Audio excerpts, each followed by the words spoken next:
संस्थापक, DS Paul वामसेन के संस्थापक, परम आदरणीय माननीय कांशीराम साहब और हम सबकी आन बान शान और स्वाभिमान की प्रतीक बहुजन समाज पार्टी के राष्ट्रीय अध्यक्ष आदरणीय बहन कुमारी मायावती जी को नमन करते हुए आज माननीय बहन जी के आदेश पर चल रहे पूरे प्रदेश में एक दिवसीय कैडर कैंपों में इस श्रृंखला में आज यहाँ पर ग्राम महल का निगोरी के इस कैडर कैंप में मेरे साथ चल कर आए हमारे जिले के प्रभारी ओमपाल खादर साहब, हमारे विधानसभा के प्रभारी एडवोकेट पिंटू लोहिया जी, दूसरे प्रभारी हमारे भाई लवनीश भाई और इस विधानसभा के सम्मानित अध्यक्ष श्री करमचंद पबरसा जी, मेरे साथ चल कर आए भाई भोपाल चांदना पूर्व पार्षद जी और बहुत ही सम्मानित हमारे जिले के जिला पंचायत सदस्य भाई बोबी चल्ला साहब, उनके साथ ही हमारे बीच यहाँ पर मौजूद हमारे आज की सभा के इन सबसे भी पूर्व हमारे सभा के अध्यक्ष आदरणीय श्री मुरारीलाल सैनी साहब और हमारे सेक्टर के अध्यक्ष मलकान सिंह जी और दूसरे हमारे युवा अध्यक्ष देवेंद्र भाई डॉक्टर सोनवीर जी और उनके साथ ही हमारे बीच यहाँ पर मौजूद रामकिशोर प्रधान जी कोलकपुर से, रतनलाल प्रधान जी मेहता से, विजयपाल सैनी साहब, डॉक्टर विनेश शर्मा जी हमारे कैशियर है विधानसभा के और उनके साथ ही हमारे राजेंद्र मेहता जी, रविंद्र मेघना जी, शौकीन प्रधान जी सामने बैठे हैं, प्रदीप लावड़ जी, रवि लावड़ जी, मलकान प्रधान जी गढ़ीना से सेक्टर अध्यक्ष भी हैं और श्री असलम प्रधान जी, श्री रतनलाल प्रधान जी, राम किशोर जी, मास्टर सिंह सैनी साहब और हमारे बहुत ही सीनियर पुराने में विधानसभा के अध्यक्ष रहे हमारे प्रेरणा स्रोत आदरणीय श्री वीरेंद्र निवास जी और मेरे सामने बैठे हमारे पिता तुल्य मौलाना साहब, बुजुर्गों, नौजवान साथियों और मुझसे छोटी उम्र के मेरे प्यारे भाइयों और प्यारे बच्चों। अभी मुझसे पूर्व आपने हमारे जिम्मेदार साथियों को सुना, उनका दर्द और आपका दर्द जो हम सबके सीने में है, उसके लिए मुझे 2 लाइनों का एक शेर याद आता है, सीने में जलन आंखों में तूफान सा क्यों है, सीने में जलन आंखों में तूफान सा क्यों है, इस देश का बहुजन समाज परेशान सा क्यों है। ये दर्द ये मेरे सीने में नहीं, ये माननीय बहन जी के सीने में भी है, आप सबके सीने में भी है और परम श्रद्धेय बाबा साहब डॉक्टर भीमराव अम्बेडकर जी ने जिस दर्द को महसूस किया उसका अगर 1% भी हम महसूस कर लेते शायद तो आज इस देश के अंदर ये तानाशाह सरकार ना होती।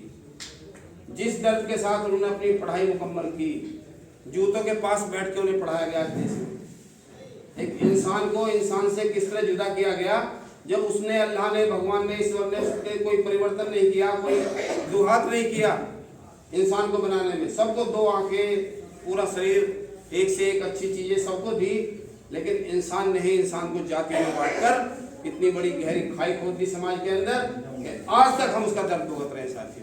आज भी हमारे बच्चों को कहीं घोड़ी ही चढ़ने से रोकते हैं, कहीं जाति के नाम पर उत्पीड़न करते हैं, कहीं धर्म के नाम पर उत्पीड़न होता है, कहीं बिरादरी के नाम पर, कहीं काम के नाम पर होता है। तो ये इस देश की आज भी लचर व्यवस्था है। आज़ादी के इतने साल बीत गए हैं, आज पूरी दुनिया कहाँ कहाँ पहुँच गई। कहने को तो हमारा देश भी चांद पर और दूसरे ग्रहों पर भी जा रहा है, लेकिन आज बड़े दुख के साथ ये कहना पड़ता है कि आज भी जो हमारे संकीर्ण तानाशाह हैं जो आज की सरकार को चला रहे हैं, कहीं ना कहीं सबके जिम्मेदार होंगे साथी, क्योंकि मान्यवर कांशीराम साहब ने एक दुनिया के अंदर, भारत के अंदर इतना बड़ा काम किया जो बाबा साहब ने संविधान लिखा, वो सामने संविधान की प्रस्तावना लिखी। अभी मैं पढ़ रहा था कि हम भारत के लोग भारत को एक संपूर्ण प्रभु संपन्न राष्ट्र, समाजवादी और धर्मनिरपेक्ष लोकतांत्रिक, इन एक एक शब्द का बड़ा गहरा गहरा अर्थ है। एक एक शब्द में बाबा साहब की विचारधारा सीखी हुई है। वो इस देश को गौतम बुद्ध के आदर्शों पर चलकर इंसान को इंसान के बराबर, चाहे वो किसी भी जाति धर्म से ताल्लुक रखता हो, हर इंसान बराबर है। आज वही परिकल्पना लेकर गौतम बुद्ध जी ने परिकल्पना दुनिया को दी। पूरी दुनिया के बहुत सारे देशों ने उस परिकल्पना को माना, लेकिन यहाँ हमारे कुछ हिंदू धर्म के तथाकथित ठेकेदार जिन्होंने ठेका ले रखा है हिंदू धर्म चलाने का, उन्होंने हमारे बौद्ध धर्म के बहुत सारे मठ उस समय किए, बहुत सारे बौद्ध जो हमारे भिक्षु थे उनको मार के भगाया। उन्होंने बौद्ध धर्म को नष्ट करने का पूरा प्रयास किया। क्यों? क्योंकि ये धर्म समानता की राह दिखाता है, हर इंसान को एक समान अवसर प्रदान करता है, हर इंसान को सारी स्वतंत्रताएं प्रदान करता है। केवल दुनिया में यही ऐसा धर्म था, इसको नष्ट करने का पूरा प्रकरण इन हिंदू धर्म के ठेकेदार ने किया। और आज उसी को आरएसएस के माध्यम से, भारतीय जनता पार्टी के माध्यम से आज जो सरकार चल रही है वो एक सरकार नहीं है साहब, वो एक फैक्ट्री चला रही है, जैसे फैक्ट्री का मालिक होता है और वो मालिक और बाकी सारे उसके गुलाम। आज चाहे दलित हो, चाहे पिछड़ा हो, चाहे मुस्लिम हो, चाहे अल्पसंख्यक हो, सबको एक गुलाम समझने का काम कर रहे हैं। और हमें वही सैकड़ों वर्षों पुरानी गुलामी जो हमारे बुजुर्गों ने झेली है, ये वही ले जाना चाह रहे हैं। अभी भैया बता रहे थे शर्मा जी हमारे, कि सबसे बड़ा काम तो ये करने जा रहे हैं जो आज अधिकार आपको और हमें इस संविधान की वजह से मिले हुए हैं। आज मैं यहाँ खड़ा हूँ, मैं भी 2 बार पार्षद चुना गया, एक बार चेयरमैन चुना गया नगर निगम का, और आज बहन जी ने जिलाध्यक्ष मुझे बनाकर बीच में किया, आपने खड़ा किया है, तो केवल इस संविधान की ताकत है। आज इस देश के अंदर श्रीमती द्रौपदी मुर्मू देश की राष्ट्रपति है, तो इस संविधान की वजह से है। आदरणीय बहन कुमारी मायावती 4 बार इस इतने बड़े प्रदेश की मुख्यमंत्री बनी, तो केवल संविधान की वजह से है। ये जानते हैं कि जब तक ये संविधान इस देश में है, तब तक इन दलितों को, पिछड़ों को, मुस्लिमों को ये अधिकार कोई नहीं छीन सकता। लेकिन जिस दिन ये संविधान खत्म हो गया, उस दिन हमें और आपको कोई पूछने वाला नहीं होगा। और हो सकता है, बता रहा हूँ, ये आगे कर रहा हूँ साथियों, बिल्कुल कान खोल लो, दिमाग खोल लो, ये हो सकता है कि इस देश का आखिरी चुनाव हो, आखिरी बार आप चुनाव की लाइन में लगे जाते हैं। अगली बार तो आपको चुनाव ईवीएम में नहीं, वोटिंग मोबाइल पर आपकी वोट दे जाएगी। आप भी खुश आओगे, जाना ही नहीं पड़ रहा, चलो अच्छा हुआ, ना बूथ पे जाना पड़ रहा, ना पुलिस आ रही, ना कोई बक्से लेने आ रहा, आप खुश हो जाओगे। क्या होगा, गवर्नमेंट कहेगी बहुत पैसा बचा लिया हमने, लेकिन आपके साथ बहुत बड़ा धोखा करेंगे। मोबाइल कहेंगे, मोबाइल खोलो, ये वाला बटन दबाओ, आपके सामने वोटिंग मशीन आ जाएगी, बटन दबा दो, टच कर दो, उसमें तो बटन दबाना भी है, यहाँ तो टच ही करना है, आपका वोट डल गया और सरकार बन गई। फिर यही होने जा रहा है, ये आखिरी चुनाव होगा। इसलिए मैं कहने जा रहा हूँ, माननीय बहन जी ने बड़े दर्द भरे स्वर में आहत होकर ये बात हम सबसे कोऑर्डिनेटरों के जिलाध्यक्ष की मीटिंग में कही हुई पिछली 30 तारीख को। उन्होंने कहा कि मैं रहूं ना रहूं, आने वाले समय में 10 साल 5 साल आपके बीच में हूँ, लेकिन कल मेरा एक भाई, एक बच्चा, एक बहन मायावती बन के खड़े हो जाओ और इस देश के जो तानाशाह हैं उनको इस संविधान से सबको ऊपर उठना पड़ेगा। 85% का फार्मूला हम कैसे भूल गए, माननीय काशीराम साहब ने दिया। उन्होंने एक पेन का उदाहरण दिया, एक पेन होता है, इसके अंदर ये 85% ये है, यही काम करता है, इसी के अंदर स्याही है, इसी के अंदर सब कुछ है, और ये क्या करता है, ये 15% है। जब इसका काम खत्म हो जाता है तो ये उसके सिर पर चढ़ के बैठ जाता है और ये फिर जेब में चले जाता है। 15% दिखाई देता है, 85% काम खत्म हो जाता है। ये फार्मूला हम कैसे भूल गए साथियों?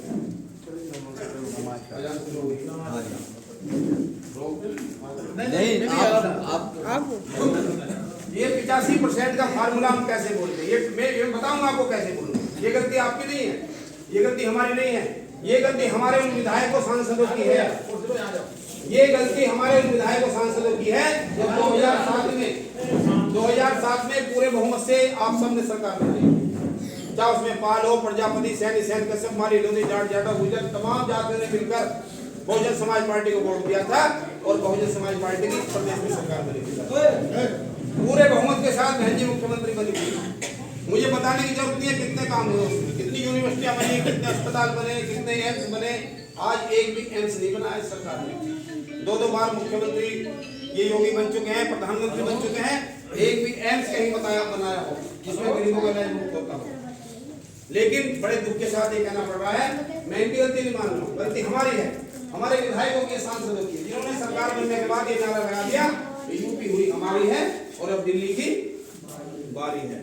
ये सारे राजा बन गए, सारे घरों में, एसी कमरों में, गाड़ियों में, कोठरियों में कैद हो गए। छोटे कार्यकर्ताओं से मिलना तक भी गवारा नहीं समझा, गांव में बस्ते में आना तक गवारा नहीं समझा। बहन जी तो गई गाँव, लेकिन बहन जी अकेली कहाँ लो दोस्तों। ये सांसद, विधायक, ये पदाधिकारी किस चीज के लिए होते हैं, संगठन किस चीज के लिए होता है। लेकिन हमारे पदाधिकारियों ने, हमारे संगठन के लोगों ने, हमारे सांसदों, विधायकों ने ईमानदारी से काम नहीं किया। जो काम बहन जी ने किए उनको जनता तक पहुंचाने का काम नहीं किया। आज मोदी जी एक मंदिर भी दुबई में बना रहे हैं तो पूरी मीडिया, सारे पदाधिकारियों से बताने में लगे थे। आरएसएस के लोग घरों घरों तक पहुंचे हुए हैं। ये गलती हमारी रही कि हम होंगे अब तो आसानी से हम बहन जी को प्रधानमंत्री बना लेंगे, लेकिन वो इतना आसान नहीं था। जितनी हमारी सोच है, इसकी सोच हमसे भी आगे बहुत 4 गुना तेज सोच है। ये लोग जानते हैं क्योंकि अंग्रेजों से सीख रखा है, वोट डालो और राज करो। ये नीति अंग्रेजों से इन लोगों ने सीख ली और हमें आपस में फूट डाल दी।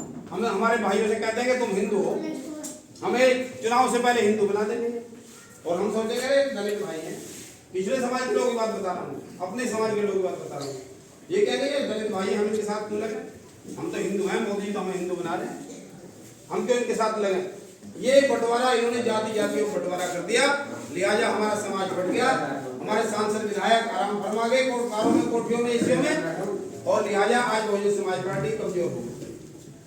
तो साथियों मैं कहना चाहता हूं कि बहुजन समाज पार्टी ना बहन जी कमजोर है ना आप कमजोर हैं। कमजोर है तो ये पिछड़े समाज के लोगों की सोच जो 52% इस देश के अंदर है। जितने भी चाहे सैनिक समाज के हों, चाहे पाल समाज के हों, चाहे गुर्जर समाज के, जो पिछड़े समाज के साथ ही बैठे हैं, ध्यानपूर्वक सुन लें। इस भारतीय जनता पार्टी की सरकार में सबसे ज्यादा नुकसान पिछड़ों का ही हुआ। उनके बच्चों के नौकरियां खत्म हो गई हैं। आज आप बच्चे को लाखों रुपए देकर क्या कर रहे हो, बीटेक करा के इसे इंजीनियर बनाने का काम कर रहे हो, लेकिन बेचारा नोएडा में गाजियाबाद में जाकर 15,000 रुपए की नौकरी कर रहा है। लाख रुपए खर्च करें आपने, आप अपनी बेटी को लाख रुपए खर्च करके एक नर्स बनाते हो। डॉक्टर बनाना तो हमारे मुद्दे में है ही नहीं, करोड़ों रुपए खर्च होते हैं इसमें। एक नर्स बनाओगे 5-6 लाख रुपए खर्च करोगे, अपने जीवन की गाड़ी कमाई खर्च करोगे, तब जाकर बेचारी को सेवा करेगी, अस्पताल में मरीजों को दवा खिलाएगी, इंजेक्शन लगाएगी। ये हो रहा है देश के अंदर। और ये लोग